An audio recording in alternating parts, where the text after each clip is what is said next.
Oh, hoy mga idol, kumusta na mo tanan diya mga idol lens atong project karon mao ni siya portrait ni Jesus Christ nga nagkadugo saba kaing manok pasag dahil lang na kay ilahapon ng life. Okay, padayon o diara ang design mga idol.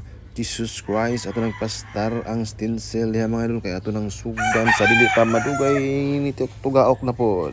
Okay, padayon o sugdan na natog tato mga idol. Atong lagom nga gamit ana is 9 curve magnum og 3RL for liner. Alright mga idol, time lapse on the move. Unya karon mga idol, nag-highlights ta diha mga idol para mo pop up ang tato mga idol mo si magda og life sa tato mga idol pero medyo sakit man kuno ni ambot sa kakatinuod.